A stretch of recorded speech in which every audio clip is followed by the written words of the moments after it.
नमस्कार साथियों, स्वागत है आप सभी का अर्जुन इंस्पायर इंडिया में। मैं हूं अर्जुन राजपूत, आप है मेरे साथ में।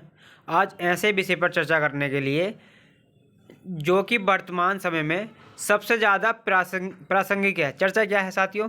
अमेरिका जिस तरीके से दुनिया से इन इन दिनों तहलका मचा रहा है, या ये ट्रम्प का प्रभाव है, रियल में ही ऐसा पावरफुल दिखने का प्रयास है, या अमेरिका को रिसेंटली ट्रम्प के थ्रू पावरफुल दिखने का पता चला है। बस हमें पता नहीं था, दुनिया उसको जो है देख नहीं रही थी। अचानक उसको सब लोग सीरियसली कैसे ले रहे हैं, इन सारी चर्चाओं को आज हम इस तर्ज पर लेकर चल रहे हैं कि क्या कारण है कि दुनिया का जो भी क्षेत्र हो वहाँ अमेरिका टॉप पर बैठा है। आज हम समझेंगे कि कैसे दुनिया की सबसे बड़ी जीडीपी अमेरिका बना। आज हम ये समझेंगे कि कैसे वो अपने हितों की पूर्ति के लिए सरकारों को पलट देता है। आज हम ये समझेंगे कि दुनिया की सबसे बड़ी बेस्ट ई अमेरिका में ही क्यों है। अपने पसंद के लोगों को सत्ता में बिठाना और नापसंद लोगों को जेल में डाल देना अमेरिका का कैसे कर सकता है। ये सारी वो बातें हैं जो केवल इसलिए जानना ज़रूरी है क्योंकि जैसे अमेरिका ना केवल सरकार गिरा रहा हो, बल्कि अब तो वो दुनिया के डिसीजन भी ले रहा हो। अब ऐसे में देखिए साथियों, सद्दाम हुसैन को जेल में डालना हो, मारना हो, या फिर यहाँ पर मादुरो को उठा ले जाना हो, या लेबीबे के गद्दाफी को पलट देना हो, ये सारे काम अमेरिका ये काम बखूबी करता है। दुनिया कोई भी देश उसके सामने नहीं टिक पाता है। ऐसे में सभी के दिमाग में बहुत से प्रश्न होते हैं कि after all America super power बना कैसे। अमेरिका में ऐसा क्या पाया कि ये सुपर पावर जो है बन के निकला है। आज के समय के सबसे प्रासंगिक सवालों में से जो सवाल है वो ये कि अमेरिका ने आफ्टर ऑल ऐसा क्या किया जो इतना पावरफुल बन गया। आफ्टर ऑल अमेरिका इतिहास है क्या? हम इतिहास तक लेके चलेंगे कि देखिए साथियों, पूरा इतिहास से लेकर आज तक हम जो यहाँ पर विषयों पर चर्चा करेंगे। आज थोड़ा सेशन लंबा हो सकता है, इसमें इतिहास भी है। अमेरिका का निर्माण से लेकर के अमेरिका की नीतियाँ तक सब जो है इसमें रहेगी। लेकिन यहाँ पर इन सबसे ज़्यादा पहला प्राउड की बात ये जान लीजिए कि कभी भी अमेरिका को उद्देश्य यूरोप नहीं था, उद्देश्य भारत ही था, सोने की चिड़िया ही था। और मैं इतना कह करके आज के सेशन की शुरुआत करता हूँ यहाँ पर कि कभी भारत की खोज में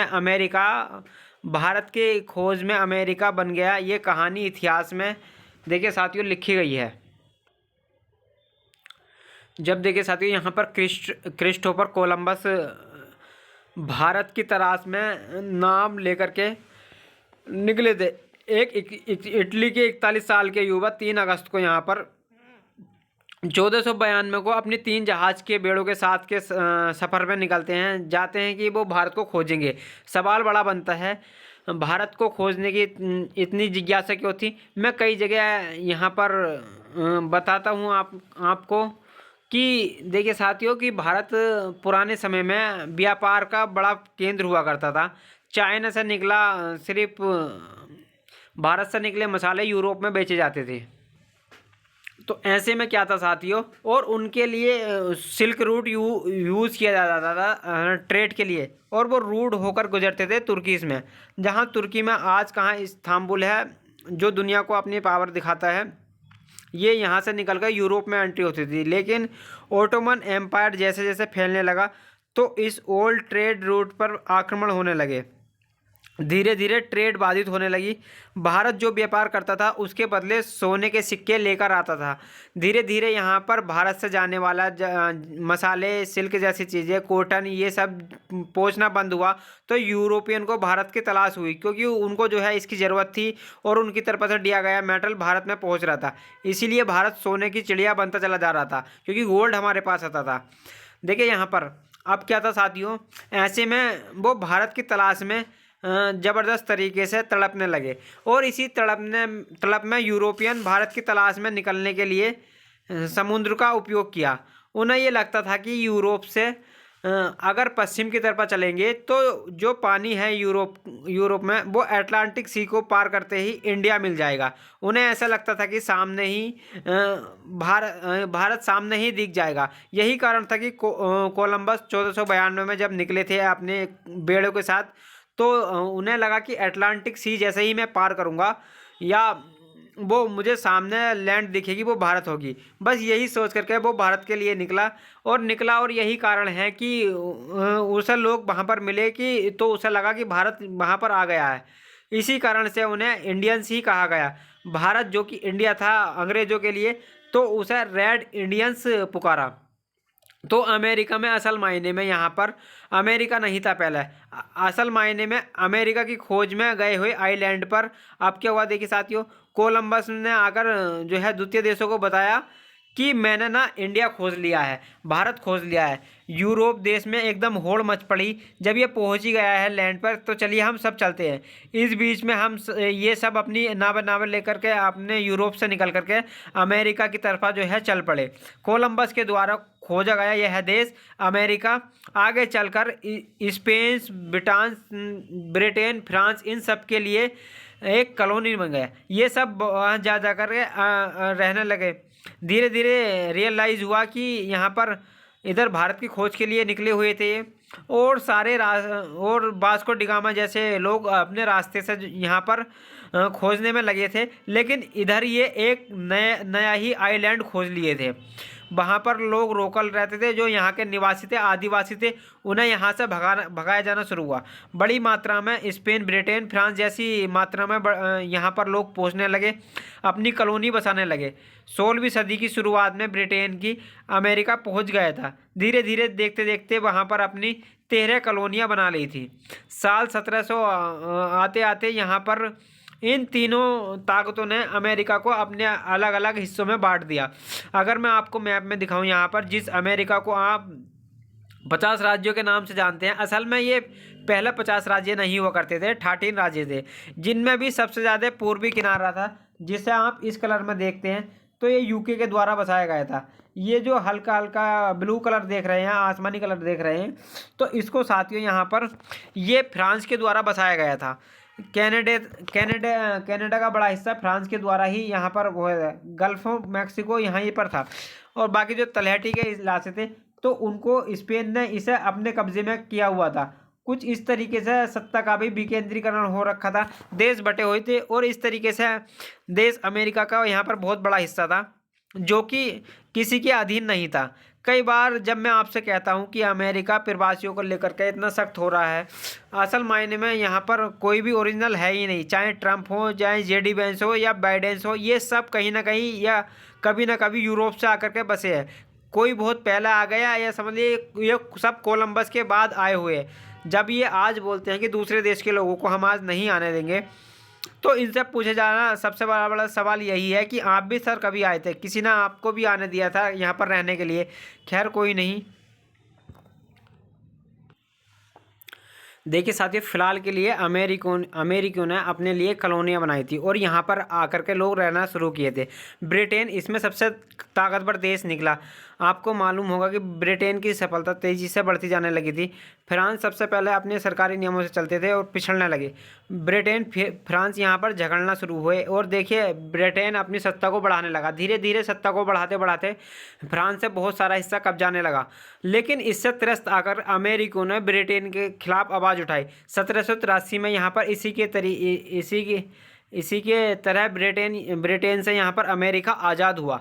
और मैं आपको बता दूं कि आज़ादी से पहले इन्होंने अपने एक घोषणा पत्र बनाया था जिसे संयुक्त राज्य अमेरिका के तौर पर अमेरिका को पहचाना जाएगा, ये पहचान दी थी। 1783 में अमेरिका आज़ाद होता है और 1783 में अमेरिका का संविधान बनता है और 1789 में ये लागू हो जाता है यहाँ का संविधान। और अमेरिका को इसी साल अपना पहला राष्ट्रपति जॉर्ज वाशिंगटन के रूप में प्राप्त होता है।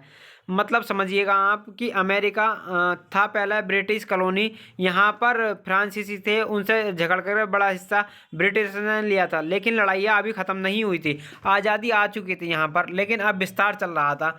मूल में इस इन लोगों के मूल में ब्रिटिश ही थे, ये आपको पहचानना होगा। ब्रिटिश, स्पेनिश लोग और फ्रेंच, यही लोग आकर के यहाँ पर बसे थे। धीरे धीरे यहाँ पर सीमा का विस्तार होना शुरू हुआ। अब अपनी एक पहचान लेकर के अपनी एक शुरू हुए। वो पहचान थी एक अमेरिका। 1803 में यहाँ पर अमेरिका ने जो है यहाँ पर $1.5 करोड़ में क्या बोलते हैं, फ्रांस से लुइसियाना खरीद लिया। मैं आपको दिखा दूँ साथियों, ये जो आप बीच वाला हिस्सा देख रहे हैं, तो ये हिस्सा जो है खरीद लिया था। इससे पहले तक यहाँ पर हिस्सा जो है फ्रांस था, जिससे ये हिस्सा खरीद लिया। अमेरिका का क्षेत्रफल यहाँ से खरीदने के बाद में ट्रेड होना पड़ गया। अमेरिका कौन था, तो ब्रिटिश सस थे। तो ये लोग क्या किए कि जो लोग दुनिया भर में करते आ रहे थे कि ये जो है मैक्सिको से युद्ध कर लिया। 1848 में यहाँ पर अमेरिका ने मैक्सिको को भी हरा दिया। और ब्रिटिश ने मैक्सिको को जीत लिया और इससे कैलिफोर्निया और टेक्सास छीन लिए। मतलब एक तरीके से समझिए कि जो 13 राज्यों में बसा हुआ अमेरिका था, वो लुइसियाना को $1.5 करोड़ में खरीदता है और मैक्सिको को जीत लेता है और धीरे धीरे और ताकतवर होता चला जाता है। इतना ताकतवर कि अब पड़ोसी राज्यों को मिलने के लिए कहा जाने लगा, या तो ताकत से मिल जाओ या सामडन दंड भेद से मिल जाओ, नहीं तो अदरवाइज हम तुम्हारे साथ कुछ भी कर सकते हैं।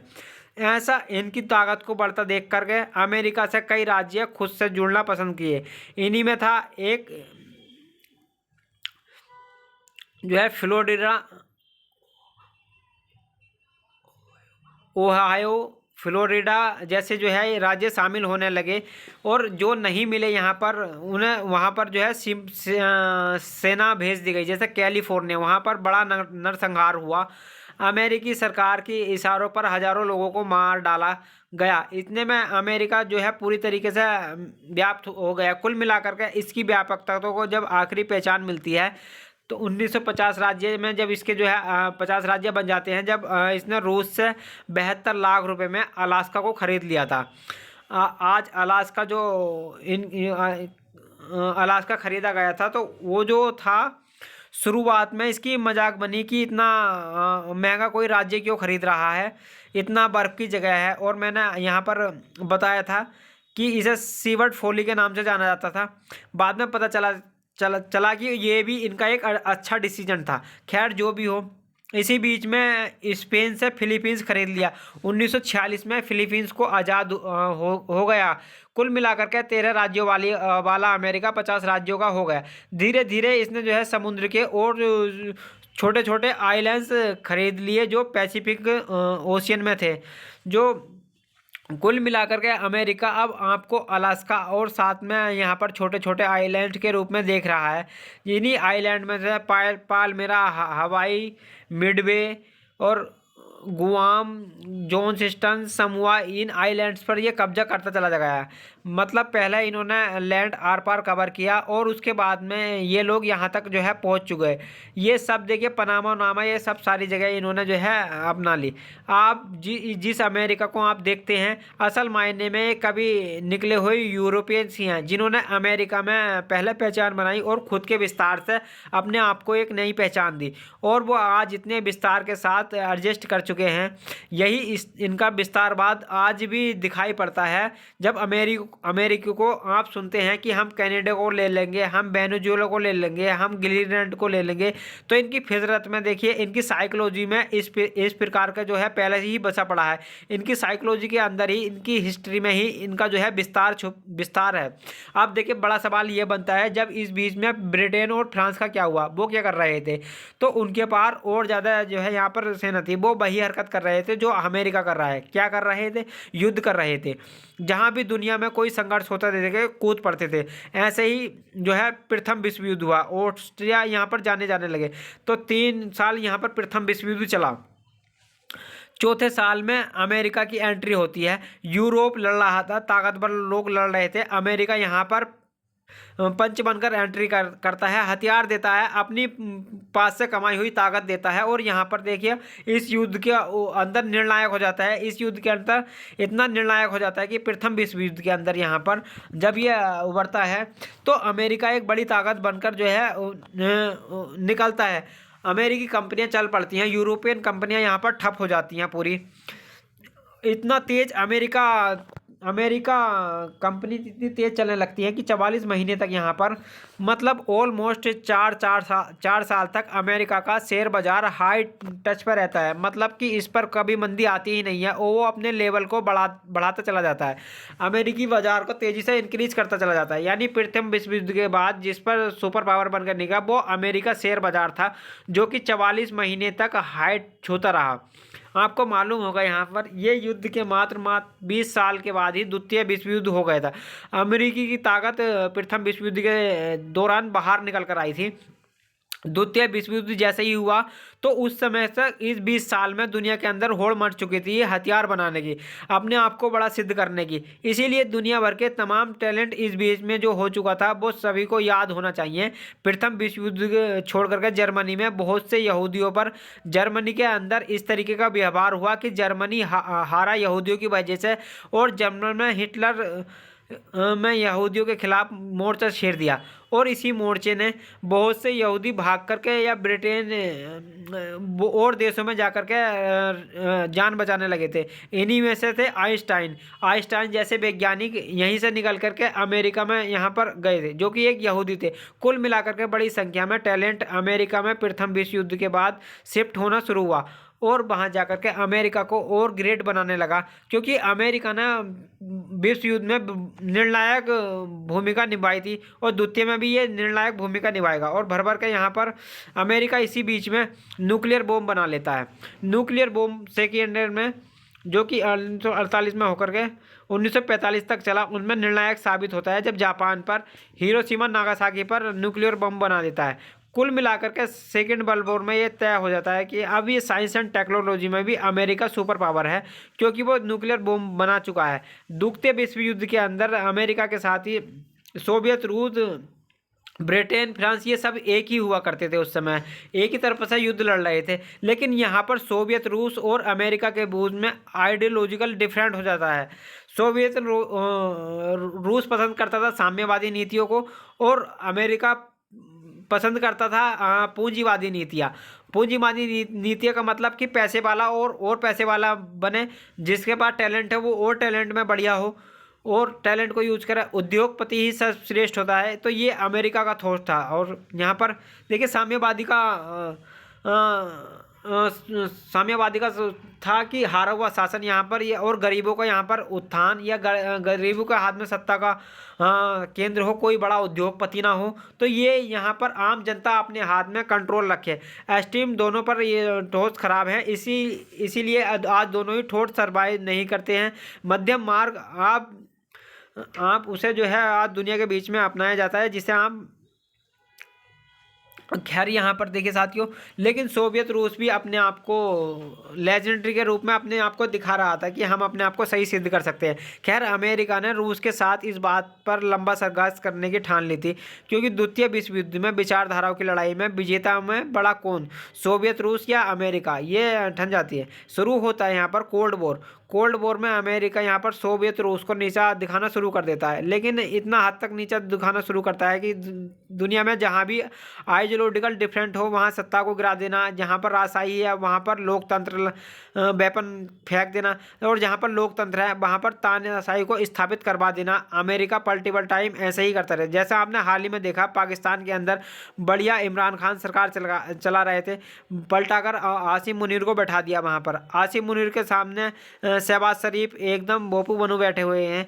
इसी प्रकार से शेख हसीना बढ़िया सरकार चला रही थी और सरकार गिराई। 1.5 साल से अस्थिरता बांग्लादेश में जो है मोहम्मद यूनिस की बनी हुई है। कोई पहचान नहीं है, कोई देश की तरक्की नहीं, लेकिन अपने हित में, जहां अपने हित नहीं वहां सत्ता गिराना उसने जो है ये अपना लिया। जिस सेकेंड वर्ल्ड वॉर के बाद में सोवियत रूस के दौर में खूब चला, अमेरिका ने अपने आप को यहाँ पर सर्वश्रेष्ठ अपनी पॉलिसी को सारे खेल किए। लेकिन इस बीच में साथियों अमेरिका ने एक बड़ा खेल खेल दिया। बड़ा खेल था कि अब तक जो व्यापार होता था वो कोल्ड में होता था।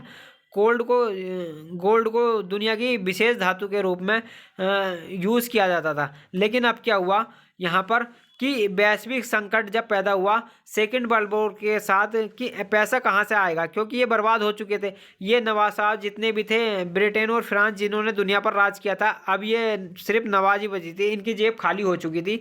ऐसे में इन्हें धन की ज़रूरत थी। अमेरिका यहाँ पर कंपनियों की मदद से और दुनिया भर के निवेश की मदद से लगातार ऊपर उठता चला जा रहा था। इसने कहा कि मैं दुनिया के देशों को पुनः उत्थान तो कर दूंगा, लेकिन मेरी एक कंडीशन रहेगी। कंडीशन क्या है यहाँ पर? तो देखिए, कंडीशन, मैं अपनी बैंक बनाऊंगा जो लोन देगी और आपको वो लोन चुकाना होगा। और दूसरा, आपको जितने भी एक देश से दूसरे देश का व्यापार करने होंगे वो मेरी करेंसी यानी कि डॉलर में करने होंगे। और डॉलर जो है यहाँ पर वो गोल्ड के बराबर होगा, ये सुनिश्चित करता हूँ। लेकिन मेरे पास दुनिया का सबसे ज़्यादा गोल्ड है। ऐसा करके तो ब्रेटन वुड्स के अंदर यहाँ पर एक बैठक बुलाई जाती है और 1944 में ये बैठक होती है। 44 देश इसमें आते हैं।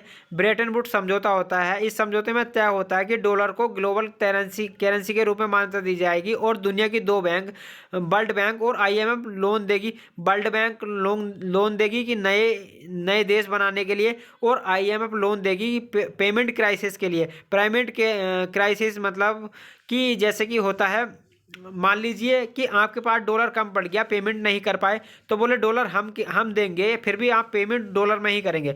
कुल मिलाकर के ब्रेटन वुड में ही तय हो जाता है कि दुनिया भर में ये डॉलर करेंसी बनेगा। और यहीं से अमेरिका जिंदगी भर के लिए दुनिया पर राज करने का तरीका ढूंढ लेता है। वो तय करता है साथियों कि अमेरिकी डॉलर के आधार पर ही करेंसी एक्सचेंज की जाएगी या एक्सचेंज रेट तय होंगे। जैसे आप सुनते हैं कि $1 के बराबर 90 रुपया। तो ये जितने भी डॉलर है ये ब्रेटन वुड्स सम्मेलन से ही दुनिया में लागू हैं। 44 साल पहले ये लागू हो गया था। अमेरिका ने ये ताकत के रूप में, विश्व युद्ध विजेता के रूप में यहाँ पर अमेरिका ने यहाँ पर अपनी ताकत के दम पर विश्व युद्ध विजेता के तौर पर यहाँ पर साथियों सब डॉलर में दुनिया के देश आपस में एक दूसरे के साथ व्यापार कैसे करेंगे ये सुनिश्चित करने के लिए एक सिस्टम बनाया जिसे स्विफ्ट सिस्टम कहते हैं। 1973 में यहाँ पर 22 देशों की 518 बैंकों को स्विफ्ट नेटवर्क शुरू किया, जो कि अमेरिकी नेटवर्क की देन थी। आसान भाषा में समझिए कि एक बैंक को दूसरी बैंक के रूप में या एक देश से दूसरे देश में पैसा भेजना है, तो अमेरिका बोलता था कि आप जो कि डॉलर में भी व्यापार करते हैं तो सभी बैंकों को अमेरिका में एक अकाउंट खोलना पड़ेगा। यानी दुनिया भर के जितने भी देश हैं उन सबका जो है अपना एक बैंक। 200 देशों के बैंक इस समय अमेरिका में हैं। वहाँ पर होता क्या है कि आपको अंतर्राष्ट्रीय व्यापार डॉलर में ही करना है। तो जैसे कि भारत ने इतना माल खरीदा और इतने डॉलर में खरीदा, ये डॉलर आ जाता कैसे है? तो उसका तरीका ये है कि अमेरिका ने दुनिया भर के बैंकों को डॉलर अमेरिका में खुलवाया और कहा कि आपको अगर मान लीजिए कि इंडिया की बैंक को दुबई से पैसा लेना है या दुबई को माल बेचना है या सऊदी से माल बेचना है, सऊदी से तेल खरीदना है, तो पेमेंट जो होगा वो डॉलर में होगा। और डॉलर के लिए अमेरिका ने अपने यहाँ पर बैंक बनवा रखी है। आपकी बैंक से कह रखा है कि आप वहाँ पर डॉलर दिलवाइए, अपना रुपया दीजिए, डॉलर में कन्वर्ट करिए और डॉलर से दूसरे देश में पेमेंट करिए और दूसरी देश से पेमेंट अपनी करेंसी में कर लीजिए। यानी कि दोनों प्रकार से वो कुल मिलाकर ऐसे समझ लीजिए, अगर आपको अपने देश से कोई भी पेमेंट यहाँ पर करना है तो दूसरे देश की बैंक में जाएगा डॉलर के रूप में और डॉलर दूसरे देश के बैंक में ट्रांसफ़र होगा। मतलब आप कहीं पेमेंट यानी कि मैं आपको आसान भाषा में बता दूं, पहले यहाँ पर अपना रुपया डॉलर में कन्वर्ट होगा, फिर डॉलर में कन्वर्ट होने के बाद में उसके बाद में फिर दूसरे देश को दूसरे डॉलर में पेमेंट होगा, फिर वो डॉलर से उस देश की करेंसी में कन्वर्ट होकर तब उस देश को मिलेगा। तो ये यहाँ पर अमेरिका ने कन्वर्जन सिस्टम जो है स्विफ्ट नेटवर्क के माध्यम से अमेरिका ने चला रखा था।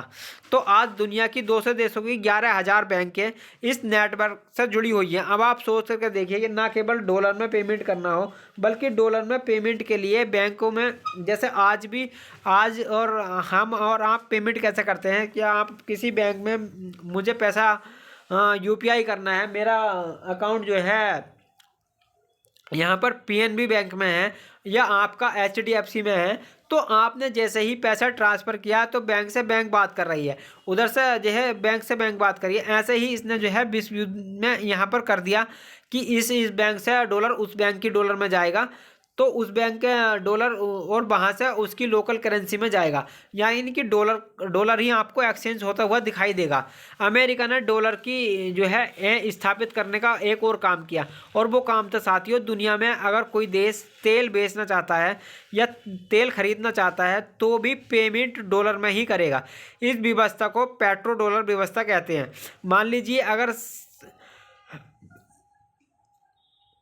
मान लीजिए कि सऊदी अरब को या फिर वेनेजुएला को यहाँ पर, या ईरान को, इराक को, जिस भी देश को तेल बेचना है वो डॉलर में ही तेल का पेमेंट ले सकता है और किसी रूप में नहीं। अगर आप ऐसा नहीं करोगे, ये देखिए ऐसी व्यवस्था कहलाई कि आपको अगर क्रूड ऑयल का व्यापार करना है तो आपको डॉलर में ही व्यापार करना पड़ेगा। सोच कर देखिए कि डॉलर को महत्व के स्थापित करते हुए अमेरिका पिछले 50 सालों से यही काम करता आ रहा है। मतलब डॉलर जब ट्रेड के लिए ज़रूरी हो जाएगा तो हर देश डॉलर खरीदने के पीछे भागेगा। आप में से बहुत सारे लोग पूछते हैं, है ना, कि डॉलर इतना महंगा क्यों हो गया है, तो हमारे देश के साथ हो क्यों रहा है कि हमने तो कभी ये नोटिस ही नहीं किया। क्योंकि अंतर्राष्ट्रीय स्तर पर आप व्यापार पर डॉलर यूज़ करते हैं। तो फिलहाल वेनेजुएला क्राइसिस आया तो इस पर एक वेनेजुएला ने हाल ही में डॉलर यूज़ करने से इनकार कर दिया था, लोकल करेंसीज में पेमेंट लेने लगा था, चीनी युआन में पेमेंट लेने लगा था। जो देश लोकल करेंसी में पेमेंट लेने लगते हैं तो अमेरिका हमला कर देता है। ये भी एक थ्योरी डेवलप होकर आई है, जहां एक और ये थ्योरी कि अमेरिका तेल वाले देशों पर हमला करता है। मतलब दूसरी तरफ ये थ्योरी भी है, अगर कोई देश डॉलर लेने से इनकार कोई और व्यवस्था अपनाता है तो अमेरिका उस पर हमला कर देता है। कुल मिलाकर अमेरिका का ये बहुत ज़्यादा प्रभाव, ये साम दाम दंड भेद सब चीज़ अपनाता रहा। यूएसएसआर का 15 देशों में विघटन हुआ और अमेरिका में दुनिया भर में अपनी जो है नज़र गड़ाई रखी। और दूसरी तरफ ये था क्योंकि दुनिया का दूसरी तरफा बेस्ट ट्रेड जो है अमेरिका की ओर जो है ट्रेड हो रहा था, यानी डेवलप हो रहा था। तो यहाँ पर फर्स्ट वर्ल्ड वॉर के बाद में बड़ी मात्रा में साइंटिस्ट निकल कर गए, यूरोप पहुँचे थे। अमेरिका सेकेंड वर्ल्ड वॉर के इतना पैसा इनके पास हो गया कि ब्रिटेन, फ्रांस, जितने भी अमीर लोग थे वो सब ये अमेरिका शिफ्ट हो गए। दुनिया का बेस्ट टैलेंट अमेरिका जाना शुरू हो गया और अमेरिका ने उन्हें जो है भली भांति जो है जगह दी। जब आप आज इस पूरी फिल्म को देखते हैं यहाँ पर, तो देखिए दुनिया के बहुत सारे सक्सेसफुल जो उद्योगपतियों को देखते हैं उनमें आप अमेरिका को पाते हैं। आज 10वीं में से 7 बड़े कारोबारी अमेरिकी नागरिक हैं। चाहे जर्मनी के से निकले हुए आइंस्टाइन हो या दक्षिणी अफ्रीका से निकले हुए एलोन मस्क हो, ये सब विदेशों से जाकर के अमेरिका में बसे और अमेरिका को टेक्नोलॉजी हब बना दिया। इन्होंने अमेरिका को बड़ा देश बना दिया। आज आप देखिए ये सब सुंदर पिचाई जैसे देश जो भारत से निकले और अमेरिका में जाके बस गए, तो ये इस प्रकार से चलने लगे। कमला हैरिस को भी आपने देखा होगा कि वहाँ पर ये पहुंची थी। ये देखिए ये दुनिया में सबसे अधिक पैसे वाला व्यक्ति एलोन मस्क, तो ये देखिए ये सब निकल करके यहाँ पर अमेरिका में बस गए। अमेरिका बुद्धिजीवियों का एक फर्स्ट वर्ल्ड कंट्री बनता चला गया, पैसे वालों का, दिमागधारियों का। और तो और यहाँ पर कंपनियों के लिए इंफ्रास्ट्रक्चर देने के लिए, क्योंकि निजी कारोबारियों को जो अपना कारोबार शुरू करना चाहते हैं, अमेरिका ने उन्हें माहौल दिया। अमेरिका में फ़िलहाल 3 करोड़ से ज़्यादा स्मॉल इंडस्ट्री हैं। दुनिया में 2000 ताकतवर कंपनियों में से यहाँ पर फ़िलहाल अमेरिका में है। 2022 में देखिए यहाँ पर 2022 की खबर जो है फोर्स लिस्ट बताती है कि 2000 कंपनियां, 590 अमेरिकी कंपनियां थी। टॉप जो है 20 कंपनियों में थी 11 कंपनियां यहाँ पर अमेरिकी थी। अमेरिका की वर्कशेयर हैबर कंपनी यहीं पर वर्कशॉप कंपनियों में सेल्स यहाँ पर अरबपतियों में रही थी। यहाँ पर देखिए साथियों, यहाँ पर देखिए मैं आपको और दिखा दूँ, 2022 में यहाँ पर 735 अरबपति अमेरिकी थे, जिनमें से $7.7 ट्रिलियन की नेटवर्क भारत की जीडीपी से कई अधिक थे। कुल मिलाकर के अमेरिका यहाँ पर पहले अपने विस्तारवादी नीतियों से, दूसरा अपने दिमाग से बेस्ट रेम को अपने पास रख करके पावरफुल बनता चला गया। बात करते हैं कि अपनी पावरफुल बनाने के लिए इसने क्या किया, वेपन्स का उपयोग किया। वेपन्स का उपयोग किया क्योंकि आज अमेरिका $30 ट्रिलियन से है या ऊपर की है। तो ऐसे में ये रक्षा बजट भी अपने जो है अकॉर्डिंग खर्च करता था। दुनिया की सबसे बड़ी सेना आज अगर किसी देश के पास है तो वो अमेरिका है, जिसकी कुल सेना में 21.22 लाख सैनिक हैं, जिसमें से 13.5 लाख से सैनिक एक्टिव हैं। 7.5 से 8 लाख के समथिंग यहाँ पर रिजर्व फोर्सेस रखे हुए बैठा है अमेरिका। सबसे इम्पोर्टेंट बात यह है कि ये सबसे इम्पोर्टेंट अपने सैनिकों को केवल और केवल यहाँ पर मैं आपको दिखा दूँ साथियों, अमेरिका में ही नहीं रखता, दुनिया भर के देशों में अपने सैनिकों को बिठाकर रखता है। लगभग 750 जगह इसने अपने बेसिस बनाए हुए हैं। आज अमेरिका आप अपनी जीडीपी का 3.4% मतलब लगभग $1 ट्रिलियन खर्च करता है केवल और केवल डिफेंस पर। दुनिया में अगर 100 रुपये डिफेंस पर खर्च होते हैं तो अकेला 37% डिफेंस का खर्च केवल अमेरिका जो है उठाता है। तो यहाँ पर देखिए साथियों, यहाँ पर 100 में से 37 रुपये का खर्च या $37 का खर्च अमेरिका अपने ऊपर करता है।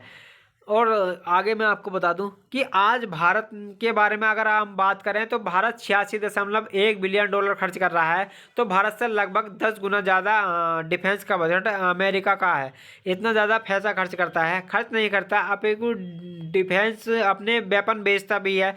बट का यहाँ पर 43% वेपन यहाँ पर मैं आपको बता दूँ जो बेचना है वो अमेरिका इकलौता 43% वेपन से ही अमेरिका से यहाँ पर ट्रेड होती है। अमेरिका न केवल हथियार बेच करके बल्कि दुनिया भर के देशों में अपने बेसेस बनाकर 750 बेसेस हैं आज अमेरिका के 80 देशों में। यहाँ पर और तो और देखिए 2.25 लाख इसके सैनिक 159 देशों में किसी न किसी रूप में सक्रिय हैं। आप विचार करिए कि कितना ज़्यादा अपने आप को फैला कर बैठा है। आंकड़ों पर नज़र डालें कि जापान अकेले में 120 बेसिस हैं अमेरिका के। जापान अमेरिका में 53,000 सैनिक अभी रहते हैं यहाँ पर। बड़े देशों में जर्मनी, साउथ कोरिया, युआन, इटली, पुर्तगाल, यहाँ पर यूके, बेल्जियम, पनामा, ये सब सऊदी अरब, ये सब जगह पर अमेरिकी सैनिक है। आप देखिए यहाँ पर किस प्रकार से पहले पैसे के दम पर यानी कि डॉलर की सत्ता से, फिर दिमाग की सत्ता से, फिर सेना की सत्ता से अपना प्रभुत्व अमेरिका कायम करता चला गया। आप में से बहुत सारे लोग एक सवाल सोचते हैं कि अमेरिकी प्रतिबंधों का असर क्यों होता है, क्यों अमेरिकी सैंक्शंस दुनिया को प्रभावित करते हैं, पूरे देश अमेरिकी प्रतिबंध मानता है क्यों। कारण अब तक आपको समझ में आ चुका होगा, साम दान दंड भेद सब कुछ उसके पास है, टैलेंट उसके पास है, दुनिया के टॉप कंपनियां उसके पास है। और तो और आप किसी दूसरे देश से कैसे व्यापार करेंगे, डॉलर उसके पास है। डॉलर ही नहीं, डॉलर के अलावा मेंशन करने वाला जो सिस्टम स्विफ्ट है जिसके माध्यम से आप पेमेंट कर पाते हैं, वो सिस्टम उसके पास है। ये बिल्कुल वैसा है कि यहाँ पर अगर जैसे कि मान लो भारत का व्यापारी कोई ये कहे कि हम तो केवल कैश में व्यापार करेंगे तो उसके व्यापार पर उसका असर दिखने लगता है। बिल्कुल वैसे ही आज स्विफ्ट की तकनीकी के दौर में आज अमेरिका के डॉलर को छोड़ करके कोई देश अपने आप को कोई आइसोलेट करके व्यापार करने निकले तो दूसरे साथ उसका देश व्यापार नहीं करता है। यही कारण है कि अमेरिका और अमेरिका के पिछलग्गू लोग उस पर जो है सेंसर लगवा देते हैं। कहते हैं कि दुनिया पर ज़्यादातर लोग यहाँ पर सबसे बड़ा कारण क्या है कि क्योंकि वो यहाँ पर अमेरिका से व्यापार करते हैं या तेल के चलते या अमेरिका पर निर्भर करते हैं या वर्ल्ड बैंक और IMF के चलते उस पर अमेरिका पर निर्भर करते हैं या फिर नाटो के चलते, या फिर आपको मालूम है कि अमेरिका ने अपने पसंद के लोगों का एक समूह बनाया हुआ है नाटो। इसमें एक साथ बस्ती देश किसी पर जाकर हमला कर देते हैं। वो सुरक्षा में मजबूत है, शक्ति में मजबूत है, टेक्नोलॉजी में मजबूत है, रुपये में मजबूत। ऐसे में देखिए इंटरेस्टिंग पार्ट क्या है साथियों, जिस चीज़ को अभी तक किसी ने एक्सप्लोर नहीं किया था वो ट्रंप ने यहाँ पर अमेरिका देखिए यहाँ पर इन सब के बाद दुनिया में सबसे कहता है कि सब लोग डॉलर में ही व्यापार करें, मतलब मुझे तो क्या ही फर्क पड़ रहा है, मुझे तो बस डॉलर छापने हैं। लेकिन दुनिया के सामने अपने आप को प्रेजेंट किया, देखो मैं तो व्यापारी हूँ, मैं तो आप लोगों से ज़्यादा खरीदता हूँ, कम बेचता हूँ। आपको जानकर आश्चर्य होगा कि अमेरिका हर साल 1.5 ट्रिलियन डॉलर के लिए व्यापार घाटे में रहता है। व्यापारिक घाटे से मतलब ये है कि अमेरिका कुल मिलाकर के लगभग 5.5 ट्रिलियन डॉलर का हर साल व्यापार करता है, लेकिन बेचता मात्र 2.7 ट्रिलियन का है और खरीदता है यहाँ पर 2.25 ट्रिलियन का। ये 2.5 ट्रिलियन मतलब यहाँ पर मैं आपको बता दूँ 1 ट्रिलियन का व्यापारिक इसे घाटा होता है, अर्थात इसे दुनिया के देशों को पेमेंट करना होता है। आप सोचेंगे कि यूएस जब घाटे में रहता है तो भी तरक्की कैसे करता है, तो मुझे लगता है कि अब आपको समझ में आ गया होगा कि दुनिया का जहाँ पर भी व्यापार होता होता है या हो रहा है वो तो डॉलर में ही हो रहा है। तो ऐसी स्थिति में तो ऐसे में उसका नुकसान होता ही नहीं है, कम पड़ा तो उसे जो है डॉलर उसको वो छाप लेगा। तो और यहाँ पर दुनिया के जो देश अतिरिक्त पैसा बचा करके रखते हैं उन्हें भी अमेरिका अपने यहाँ पर भी इन्वेस्ट करा लेता है अपने बॉन्ड्स में। आपने बहुत बार सुना होगा कि चाइना के इतने बॉन्ड्स अमेरिका में हैं, या इतने ट्रिलियन डॉलर के बॉन्ड जापान के अमेरिका में हैं, जो कि जो देश डॉलर में व्यापार करके मुनाफे में है। जैसे आज भारत को बहुत ज़्यादा पैसा सऊदी को पे करना है या यूएई को पे करना है ताकि हम तेल खरीद सकें, तो हमारा जो पैसा उनके पास गया है डॉलर के रूप में, वो उस डॉलर को अमेरिका में छोड़ कर ही उन पे उसके ऊपर इंटरेस्ट लेना शुरू कर देते हैं। तो अमेरिका दुनिया भर के पैसे को खुद के देश में इंटरेस्ट के रूप में चलाता रहता है। उन बॉन्ड्स के ऊपर इंटरेस्ट दे करके उनको जो है खुश रखता है कि चिंता मत करो आपका पैसा बढ़ रहा है। लेकिन वही पैसा जब उस देश पर प्रतिबंध लगाना होता है तो उस पैसे को हड़पना लेता है। जैसे रूस का पैसा उसने हड़प लिया, वैसे स्विफ्ट तकनीक से उसने यहाँ पर बाहर निकाला और उसके पूरे असेम्स को जब्त कर लिया। ऐसे ही वेनेजुएला के साथ उसने किया है, ऐसे ही अफगानिस्तान के साथ अमेरिका जो है करता रहा है। जो पहला दुनिया को पहला डॉलर का स्वाद दिया, फिर स्विफ्ट की तकनीक दी इसने, फिर अपनी बैंकों में पैसा इन्वेस्ट कराना और बाद में उसे जकड़ के बैठ जाना कि तुम अगर मेरी बात नहीं मानोगे तो मैं इसको होल्ड कर लूँगा। जैसे कि आपका आज किसी अकाउंट में पैसा है, वो आपका पैसा रोक के बैठ गई, अगर लोन नहीं चुकाया तो ये पैसा आपको नहीं मिलेगा। तो इस तरीके से अमेरिका करता है। तो देखिए अमेरिका का जो ट्रेड डेफिसिट है वो काफ़ी लोग है, आप में तो बहुत से लोग यहाँ पर चिंतित होंगे कि इसकी ट्रेड में देखिए साथियों यही कारण है कि ये ऑप्शन उन्होंने अभी ट्राई नहीं किया था, उन्होंने ये वहाँ पर ही टैरिफ लगा दिया। इन्होंने सब तरीके से डॉलर डॉलर तो चल रहा था, उसका गीत गाया ही नहीं। इन्होंने कहा कि जिसके पास डॉलर है वो रखे, लेकिन मैं आज से खरीदता ज़्यादा हूँ इसलिए टैरिफ लगाऊंगा, कि मैं आपके ऊपर टैरिफ लगाऊंगा। तो अमेरिका जिस चीज़ पर कभी यहाँ पर ध्यान ही नहीं दिया था उस पर ये ट्रंप साहब ध्यान दे करके और देशों को और गुलाम बना रहे हैं। इसीलिए इसे मिस्टर टैरिफ जो है कहा जाता है। आज जिस डॉलर के चलते वेनेजुएला के अंदर संकट बना, वो भी डॉलर से उत्पन्न हुआ संकट था, क्योंकि वेनेजुएला में इंटरनेशनली डॉलर के स्थान पर युआन जैसी जो चाइना की करेंसी है उनका उपयोग करना शुरू किया था। 9 लाख बैरल यहाँ पर प्रतिदिन तेल बेच रहा था। अमेरिका को ये बात रास नहीं आ रही थी। ये भी एक बड़ा जो है एंगल निकल के आता है। 2024 में सऊदी अरब ने भी एक ऐसा ही प्रयास शुरू किया था, फिर ट्रंप आए और वो शांत होकर चले गए।